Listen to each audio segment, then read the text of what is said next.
नमामि दर्शकों, अगर आप अपनी बैचलर्स डिग्री कर रहे हैं और आईआईटी तक रास्ता बनाना चाहते हैं मास्टर्स के लिए, तो ये वीडियो आपके लिए है। इसमें हम बात करने वाले हैं एक ऐसे एंट्रेंस टेस्ट की जो आपको एमएससी में एडमिशन दिलवा सकता है साइंस और रिसर्च ओरिएंटेड इंडिया के टॉप इंस्टीट्यूट्स में।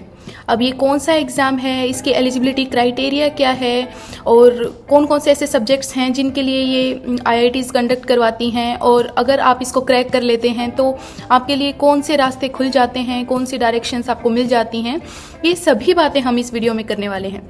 तो इसका नाम है आईआईटी जैम। तो जैसा कि हमें नाम से पता लग रहा है, joint admission test for MSc, तो ये एक नेशनल लेवल एंट्रेंस एग्जाम है जो आईआईटीज़ हर साल कंडक्ट करवाती हैं, और इससे आप मास्टर्स में, इंटीग्रेटेड पीएचडी में और other post graduate science programs में एडमिशन ले सकते हैं आईआईटीज़ में, आईआईएससी और आइजर्स में। तो बेसिकली ये जो आईआईटी जैम है ये एक गेटवे है।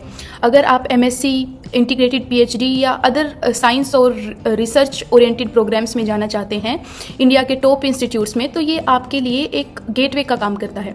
अब बात करते हैं कि आईआईटी जैम के सब्जेक्ट्स कौन कौन से हैं, कौन कौन से सब्जेक्ट्स में आईआईटीज़ आईआईटी जैम को कंडक्ट करवाती हैं। तो इसमें है chemistry, physics, maths, biotech, geology, economics और स्टैट्स। तो ये कुछ सब्जेक्ट्स हैं जिनमें आईआईटी जैम की परीक्षा होती है, और आप इन सब्जेक्ट्स में आईआईटी जैम को क्रैक करके आईआईटीज़ में या आइजर्स में या आईआईएससी में एडमिशन ले सकते हैं अपनी मास्टर्स डिग्री के लिए। अब इससे पहले कि हम ये बात करें कि क्या क्या रिक्वायरमेंट्स हैं अगर आप आईआईटी में एडमिशन लेना चाहते हैं तो, और आईआईटी जैम में अपीयर करना चाहते हैं तो, मैं आपको एक छोटी सी जानकारी देना चाहती हूँ। अगर आप आईआईटी जैम 2027 के लिए तैयारी कर रहे हैं, फाइनल ईयर में हैं या उससे पहले ही तैयारी शुरू करना चाहते हैं और एक अच्छी गाइडेंस और अच्छा कोर्स चाहते हैं, तो आपके लिए एक छोटी सी जानकारी है। फिजिक्स वाला अपना 5वां विश्वास दिवस मना रहा है। इसी के चलते और उसके साथ साथ अपने स्टूडेंट्स की अच्छी परफॉर्मेंस और उनका प्रोग्रेस देखते हुए ये कुछ स्पेशल ऑफर्स और डिस्काउंटेड प्राइस पे कोर्सेज लेकर आए हैं। हालांकि आईआईटी जैम की क्लासेस शुरू हो चुकी हैं, पर ज़्यादा टाइम नहीं हुआ है, आप ज़्यादा लेट नहीं हैं, आप अभी भी इनमें इनरोल कर सकते हैं। तो अगर आप आईआईटी जैम 2027 के लिए तैयारी कर रहे हैं तो और डिले मत करना, और आप अभी इन कोर्सेज को देख सकते हैं जो मैं अभी आपको बताने वाली हूँ। तो फिजिक्स वाला जो कोर्सेज लेकर आया है वो है साकार 2.0 2027। ये फिजिक्स, केमिस्ट्री, मैथ्स और बायोटेक्नोलॉजी के लिए अवेलेबल है, और इसके जो फीचर्स हैं वो ये हैं कि आपको लाइव और रिकॉर्डेड क्लासेस मिल रही हैं, daily practice problems plus notes मिल रहे हैं, प्लस आपको 2500 प्लस प्रैक्टिस क्वेश्चंस मिल रहे हैं डिटेल सोल्यूशन के साथ। उसके बाद जो कोर्स है वो है साकार 2027, जो फिजिक्स, केमिस्ट्री, मैथ्स और बायोटेक के लिए अवेलेबल है, और इसके फीचर्स हैं कि आपको लाइव और रिकॉर्डेड लेक्चर्स तो मिल ही रहे हैं, उसके साथ साथ आपको डेली प्रैक्टिस प्रॉब्लम्स मिल रही हैं क्विज फॉर्मेट में। फिर जो साकार प्रो 2027 है वो भी इन सभी सब्जेक्ट्स के लिए अवेलेबल है, और उसमें आपको आईआईटी जैम पीवाईक्यूज की hard copy plus 5000 plus daily practice problems plus 30 plus practice test और फुल लेंथ मॉक टेस्ट मिल रहे हैं, और खजाना एक्सेस मिल रहा है 500 प्लस वीडियो लेक्चर्स के साथ। तो ये कुछ कोर्सेज हैं और ये इनके फीचर्स हैं जो आपको मुझे बताने थे। ये सभी आपको डिस्काउंटेड प्राइस पे मिल रहे हैं, और अगर एक्स्ट्रा डिस्काउंट चाहते हैं तो आप मेरा कोड नेहा 250 भी लगा सकते हैं, आपको एक्स्ट्रा डिस्काउंट मिल जाएगा। तो अगर आप तैयारी कर रहे हैं तो आप जो डिस्क्रिप्शन में लिंक है उस पर जाकर ये कोर्सेज देख सकते हैं। अगर आपको ये पसंद आते हैं तो आप इनके साथ अपनी तैयारी को कंटिन्यू कर सकते हैं। अब बात करते हैं कि जो आईआईटी जैम की हम बात कर रहे हैं उसके लिए रिक्वायरमेंट्स क्या क्या हैं, एलिजिबिलिटी क्राइटेरिया क्या क्या है। तो आपके पास एक बैचलर्स डिग्री होनी चाहिए, आपकी कोई एज लिमिट नहीं है, आप किसी भी एज में आईआईटी जैम दे सकते हैं। जो मेरे जूनियर्स हैं वो मुझसे 10-10, 20-20 साल बड़े भी हैं। अभी मैं बात करूँ तो हमारे बैच में एक जूनियर ऐसा है जो 40 साल के आसपास का है। तो कोई एज लिमिट नहीं है ज्ञान के लिए, आप किसी भी उम्र में अगर आपके पास एक बैचलर्स डिग्री है तो आप आईआईटी जैम दे सकते हैं। फिर रिक्वायरमेंट्स क्या क्या हैं, जैसे सब्जेक्ट रिक्वायरमेंट्स क्या क्या हैं। जैसे केमिस्ट्री की बात अगर की जाए तो कई आईआईटीज़ में ये रूल्स हैं कि आपके पास बैचलर्स में मैथ्स होना चाहिए, और कई आईआईटीज़ ऐसी हैं जहां ऐसा कोई रूल नहीं है। तो ये आप उनकी वेबसाइट पे जाके चेक कर सकते हैं। उसके बाद मिनिमम मार्क्स की रिक्वायरमेंट क्या है वो डिपेंड करता है आपकी कैटेगरी पे। अगर आप एससी, एसटी, बीसी या जनरल कैटेगरी से हैं तो अलग अलग मिनिमम मार्क्स की रिक्वायरमेंट है जो आपके बीएससी में होने चाहिए ताकि आप आईआईटी जैम के लिए अप्लाई कर सकें। तो ये कुछ रिक्वायरमेंट्स थी जो आपकी पहले से पूरी होनी चाहिए अगर आप आईआईटी जैम में अपीयर करना चाहते हैं तो।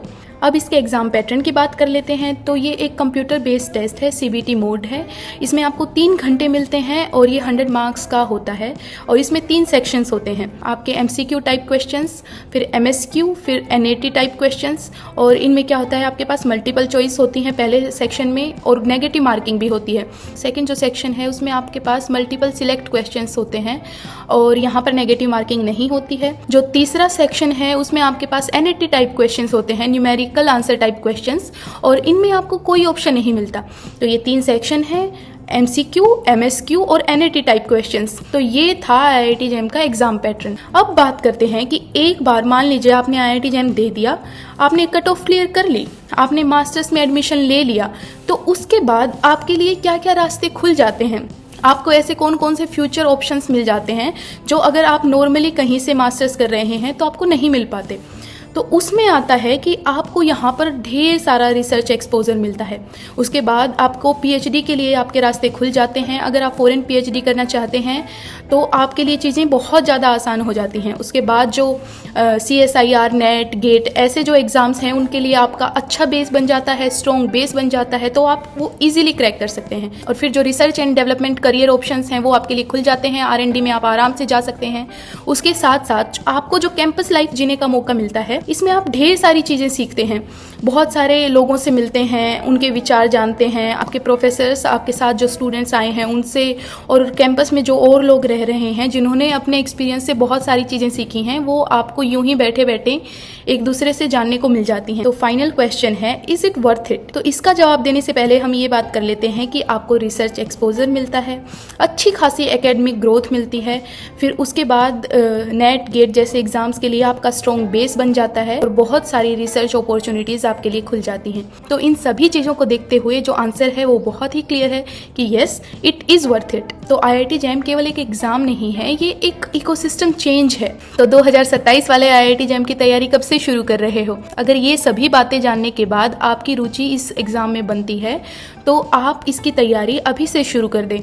और इसके अतिरिक्त अगर आपके दिमाग में और डाउट्स हैं तो आप मुझे कमेंट करके बता सकते हैं। मैं पूरी कोशिश करूंगी कि मैं उन सभी का उत्तर दे पाऊं। तो इसी के साथ आपको अपनी तैयारी के लिए ढेर सारी शुभकामनाएं। आप अपने फ्यूचर के लिए क्या चाहते हैं ये आप अभी डिसाइड कर लें और उसी दिशा में अपना काम करना शुरू कर दें।